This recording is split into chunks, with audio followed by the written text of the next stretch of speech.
నమస్కారం BTV news కి స్వాగతం. ముందుగా ముఖ్యాంశాలు. ఢిల్లీలో ముగిసిన కేంద్ర అఖిలపక్ష భేటీ, ప్రారంభమైన పార్లమెంటు వర్షాకాల సమావేశం, నీటి పరీక్ష వివాదం, మణిపూర్ హింస, ధరల పెరుగుదల, నిరుద్యోగం తదితర అంశాలపై చర్చకు పట్టుబట్టిన విపక్షాలు. ప్రారంభమైన ఏపీ అసెంబ్లీ సమావేశం, ఉభయ సభలను ఉద్దేశించి ప్రసంగించిన AP governor S Abdul Nazeer. Governor ప్రసంగంపై ధన్యవాదాలు తెలిపే తీర్మానంపై మంగళవారం చర్చ. సీఎం చంద్రబాబు అధ్యక్షతన టీడీపీ శాసనసభ పక్ష సమావేశం. టీడీపీ ఎమ్మెల్యేలు, ఎమ్మెల్సీలకు దిశానిర్దేశం చేయనున్న చంద్రబాబు. టీడీపీ ఎమ్మెల్యేలు, ఎమ్మెల్సీలు పసుపు దుస్తులు ధరించిన వైనం. ఏపీ గవర్నర్ను కలిసిన మాజీ ముఖ్యమంత్రి జగన్. రాష్ట్రంలో శాంతి భద్రతలు క్షీణించాయని ఆందోళన, చర్యలు తీసుకోవాలంటూ విజ్ఞప్తి. పార్లమెంట్ వర్షాకాల సమావేశాలు జరగనున్న నేపథ్యంలో ఢిల్లీలో కేంద్ర అఖిలపక్ష సమావేశం నిర్వహించారు. కేంద్ర మంత్రి రాజ్నాథ్ సింగ్ అధ్యక్షతన జరిగిన ఈ అఖిలపక్ష భేటీ ముగిసింది.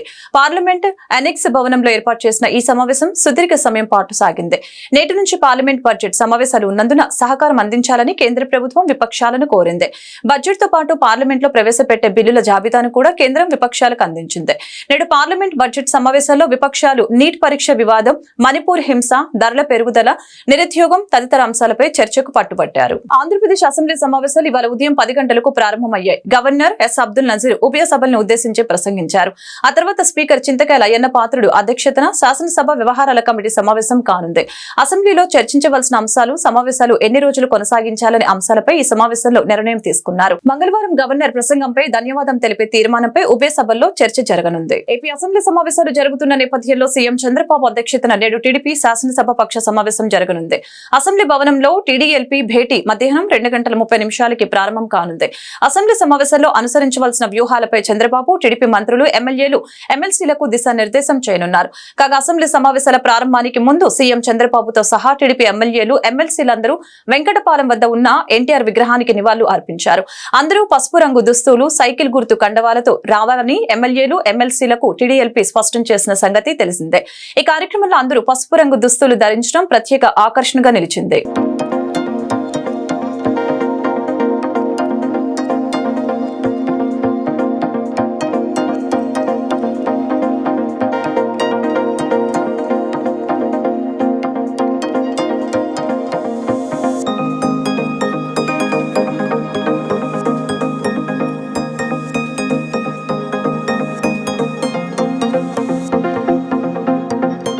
మాజీ సీఎం జగన్ విజయవాడలోని రాజ్భవన్ లో గవర్నర్ అబ్దుల్ నజీర్ ను కలిశారు. ఏపీలో కూటమి ప్రభుత్వ పాలన మొదలైనప్పటి నుంచి గత 45 రోజులుగా రాష్ట్రంలో హత్యలు, దాడులు జరుగుతున్నాయని జగన్ గవర్నర్ కి ఫిర్యాదు చేశారు. గతంలో ఎన్నడూ లేనంతగా రాష్ట్రంలో శాంతి భద్రతలు క్షీణించాయని ఆందోళన వ్యక్తం చేశారు. ఇటీవల వినుకొండలో జరిగిన రషీద్ అనే యువకుడి హత్య ఘటన, పుంగనూరులో ఎంపీ మిథున్ రెడ్డిపై రాళ్ల దాడి, ఇతర సంఘటనల్ని జగన్ గవర్నర్ కు వివరించారు. అంతేకాకుండా ఆయా ఘటనలకి సంబంధించి ఫోటోలు, వీడియోలను కూడా గవర్నర్ కు అందజేశారు. రాష్ట్రంలో దెబ్బతిన్న లా అండ్ ఆర్డర్ ను పునరుద్ధరించేందుకు గవర్నర్ చర్యలు తీసుకోవాలని కోరారు. గతంలో ఎన్నడూ లేనంతగా రాష్ట్రంలో శాంతి భద్రతలు క్షీణించాయని ఆందోళన వ్యక్తం చేశారు.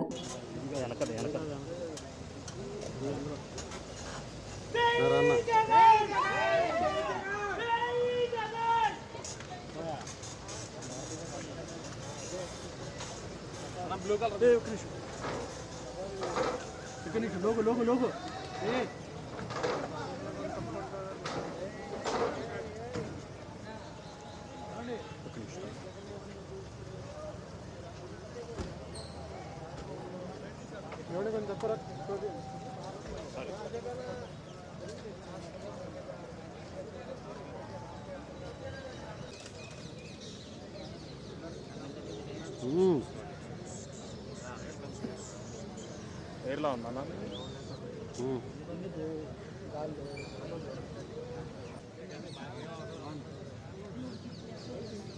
ఇప్పుడేం వెళ్ళి మాట్లాడాలనుకున్నాను.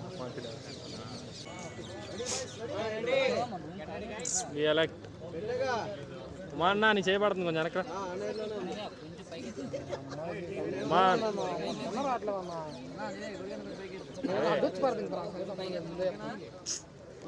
ఎవరైనా వస్తుంది వెనక్కిలాగా ప్రసాదాన్ని కొంచెం వెనక్కి వచ్చు కన్నా నేనేం చేయాలన్నా ఇది రావట్లేదన్నా రే నాయనా రేయ్ విక్రమ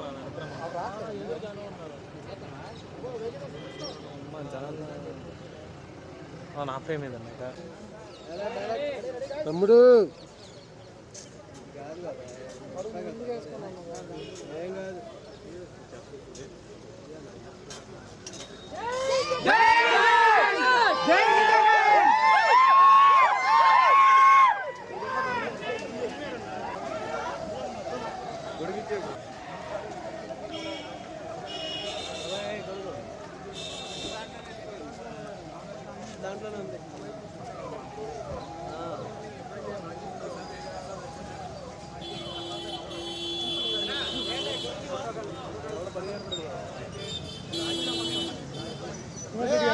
గడిచిన కొద్ది రోజులుగా జిల్లాను తడిపేస్తున్న వర్షం కాస్త తెరిపించింది. ఆదివారం జిల్లాలో చిరుజల్లులు కురిశాయి. వర్షాలకు విజయవాడ నగరంలో రహదారులు ధ్వంసమయ్యాయి. ప్రయాణం నరకప్రాయంగా మారింది. జిల్లాలో అత్యధికంగా తిరువూరు మండలంలో 7.6 మిల్లీమీటర్ల వర్షం కురిసింది. అత్యల్పంగా జీ కొండూరు, కంచికచెల్ల, విజయవాడ రూరల్, తూర్పు, ఉత్తరం మండలాల్లో 0.6 మిల్లీమీటర్ల వర్షపాతం నమోదైంది. తిరువూరు 7.6, ఏకొండూరు 4.0, వత్సవాయి 3.6, గంపలగూడెం 3.4, విసన్నపేట 3.2, రెడ్డిగూడెం 2.6, మైలవరం 2.4, జగ్గపేట 1.6, పెనుగంచిప్రోలు 1.2, వీరులపాడు 1.2, చందర్లపాడు 1.0, నందిగామ 0.8, ఇబ్రహీంపట్నం 0.8, విజయవాడ సెంట్రల్ 0.8, విజయవాడ పశ్చిమ 0.8, జీ కొండూరు 0.6, కంచికచెల్ల 0.6 వర్షం కురిసింది. వర్షాలకు అంటువ్యాధులు ఎక్కడ ప్రబలుతాయనని గ్రామీణ ప్రాంత ప్రజలు ఆందోళన వ్యక్తం చేస్తున్నారు. వర్షాలకు విజయవాడ నగరంలో రహదారులు ధ్వంసమయ్యాయి. ప్రయాణం నరకప్రాయంగా మారింది. ఏపీలో మరో యువతి మిస్సింగ్ కేసు కలకలం రేపుతోంది. విజయవాడ పాయకాపురంలోని రాధానగర్ లో ప్రభుత్వ ఎస్సీ వసతి గృహంలో ఉంటున్న ఇంటర్మీడియట్ మొదటి సంవత్సరం చదువుతున్న సుంకర లక్ష్మి, వయసు 16 సంవత్సరాలు. శనివారం ఉదయం హాస్టల్ నుంచి కాలేజీకి వెళ్తానని హాస్టల్ వార్డెన్ కి చెప్పి మళ్లీ తిరిగి రాలేదు. సాయంత్రం గడుస్తున్న హాస్టల్ కి రాకపోవడంతో కాలేజీకి వెళ్లిన వార్డెన్ కళాశాల సిబ్బందిని అడగ రాలేదని చెప్పారు. దీంతో వెంటనే కుటుంబ సభ్యులకి వార్డెన్ సమాచారం అందించగా విద్యార్థిని తల్లి గుణమ్మ విజయవాడ పోలీసులకు ఫిర్యాదు చేసింది. గాలింపు చర్యలు మొదలుపెట్టారు.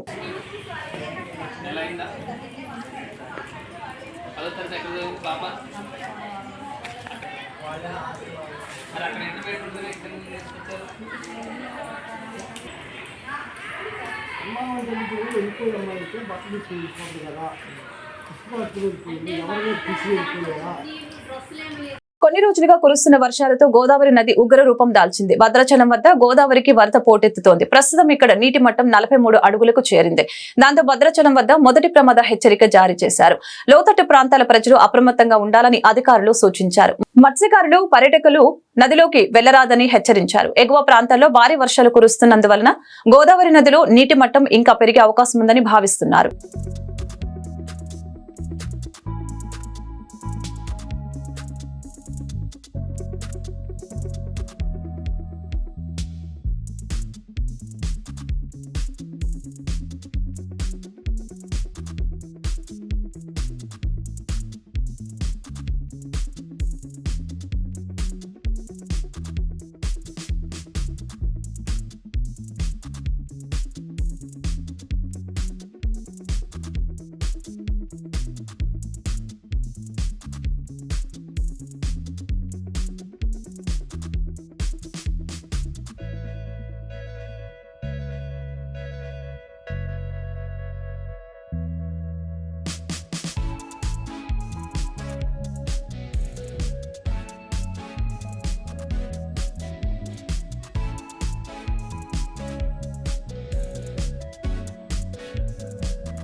వర్షాలు సమృద్ధిగా కురిసి ప్రజలు పాడి పంటలతో సుఖ సంతోషాలతో ఉండాలని ఆషాఢ మాసంలో అమ్మవారిని వేడుకోవటం అనాదిగా వస్తున్న సాంప్రదాయమని దేవి ఉపాసకురాలు తమ్మిన రవీన స్పష్టం చేశారు. ఆషాఢ మాసంలో గంగాదుర్గ మారెమ్మ అమ్మవార్లకు ఘనంగా సారె ఉత్సవాలు నిర్వహిస్తున్నట్లు తెలిపారు. చిట్టినగర్ కుండల మార్కెట్ లో వేంచేసి ఉన్న గంగాదుర్గ మారెమ్మ విశ్వేశ్వర స్వామి దేవస్థానంలో ఆషాఢ మాస ఉత్సవాలు ఘనంగా జరుగుతూ ఉన్నాయి. భక్తులు అమ్మవార్లకు మేళ తాళాలతో మంగళ వాయిద్యాలతో ఘనంగా సారె సమర్పిస్తున్నారు. ఈ నెల 20 నుంచి 25వ తేదీ వరకు ఆషాఢమాస ఉత్సవాలు నిర్వహిస్తున్నట్లు దేవి ఉపాసకురాలు తమ్మిన రవీన తెలిపారు. 5 రోజుల పాటు భక్తులు అమ్మవారికి సారె సమర్పించే కార్యక్రమాలు ఉంటాయని వివరించారు. ప్రతిరోజు అమ్మవారికి మహా నివేదన కార్యక్రమం అనంతరం భక్తులకి అన్నప్రసాద వితరణ జరుగుతుందని తెలిపారు. అమ్మవారి ఆశీస్సులు ఎల్లప్పుడూ సర్వజీవుల యందు ఉండాలని కోరారు. దుర్గా మారెమ్మ విశ్వేశ్వర స్వామి దేవస్థానం చిట్టినగర్ కుండల మార్కెట్లో ఆషాఢ గంగా మారెమ్మ ఉత్సవాలు జరుగుతున్నాయి. 20 నుంచి 25 వరకు ప్రతిరోజు కూడాను ఆ అమ్మ ఆశీస్సులతో, ఆ మారెమ్మ తల్లి ఆశీస్సులతో పిల్లలు లేని వాళ్ళకి పిల్లలు కలిగి, కళ్యాణం లేని వాళ్ళకి కళ్యాణం కలిగి, వాళ్ళ ఇంటి నుంచి అమ్మవారికి మేళతాళాలతో పసుపు కుంకాలు బోనాలు సారి తీసుకురావటం జరుగుతుంది. సాయంకాలం పూటలు కూడాను ప్రతి వీధి వాళ్ళు కూడాను అందరూ కూడాను కలిసి కట్టి అందరూ కూడాను అమ్మవారికి మేళతాళాలతో సారి సంబరం అనేది తీసుకురావడం జరుగుతుంది.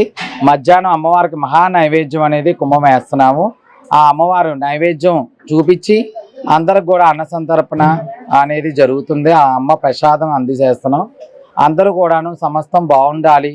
ఈ ఆషాఢ మాసంలో సుఖశాంతులతో అందరికీ వర్షాలు, పాడి పంటలు, అందరికీ వ్యాపార అభివృద్ధి అన్ని కలగాలని నేను కోరుతూ తమ్మిన రవీన దేవి ఉపాసకురాలు. జనసేనాని పవన్ కళ్యాణ్ ఆదేశాల మేరకు రాష్ట్ర వ్యాప్తంగా జరుగుతున్న క్రియాశీలక సభ్యత్వ నమోదు కార్యక్రమాన్ని విజయవంతం చేస్తామని జనసేన పార్టీ ధార్మిక మండలి సభ్యులు 48వ డివిజన్ ఇన్ఛార్జి నారంశెట్టి కూర్మారావు స్పష్టం చేశారు. క్రియాశీలక సభ్యత్వం తీసుకోవడం ద్వారా ఆ కార్యకర్త కుటుంబానికి భద్రత భరోసా ఉంటుందని వివరించారు. జనసేన పార్టీ ధార్మిక మండలి సభ్యులు 48వ డివిజన్ ఇన్ఛార్జి నారంశెట్టి కూర్మారావు ఆధ్వర్యంలో జనసేన పార్టీ క్రియాశీలక సభ్యత్వ నమోదు కార్యక్రమం జరిగింది.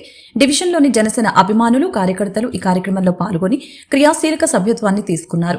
ఈ సందర్భంగా నారంశెట్టి కూర్మారావు మాట్లాడారు. 2017 పశ్చిమ నియోజకవర్గంలో మొట్టమొదటి సభ్యత్వాలు 48వ డివిజన్లో ప్రారంభించినట్లు తెలిపారు. తర్వాత క్రియాశీలక సభ్యత్వాలు ప్రారంభించిన నాటి నుంచి 48వ డివిజన్లో అత్యధిక క్రియాశీలక సభ్యత్వాలు నమోదవుతూ ఉన్నాయని తెలిపారు. మొదటి నుంచి నేటి వరకు పార్టీ పిలుపునిచ్చినటువంటి ప్రతి కార్యక్రమంలోనూ తాము పాల్గొంటూనే ఉన్నామని, భవిష్యత్తులో కూడా పార్టీ ఏ కార్యక్రమానికి పిలుపునిచ్చినా తమది బలమైన భాగస్వామ్యంగా ఉంటుందని తెలిపారు. ఈ కార్యక్రమంలో నేతల గోవిందు, తమ్మిన చక్రవర్తి, పీసా విజయ్, నాని, అక్షయ్, రేణువాసు, ఉమామహేశ్వరరావు, సిర శరత్, దుర్గారావు తదితరులు పాల్గొన్నారు.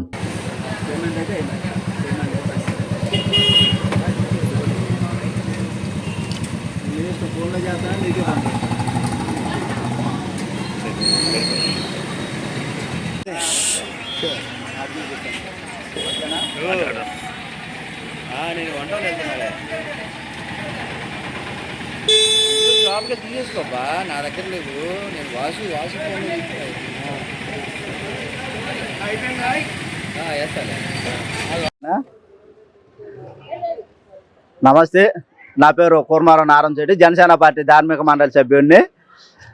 అలాగే పవన్ కళ్యాణ్ గారు తీసుకున్నటువంటి ఒక గొప్ప నిర్ణయం, భారతదేశంలోనే ఏ రాజకీయ పార్టీ చేయనటువంటి ఒక ఆలోచన చేశారు.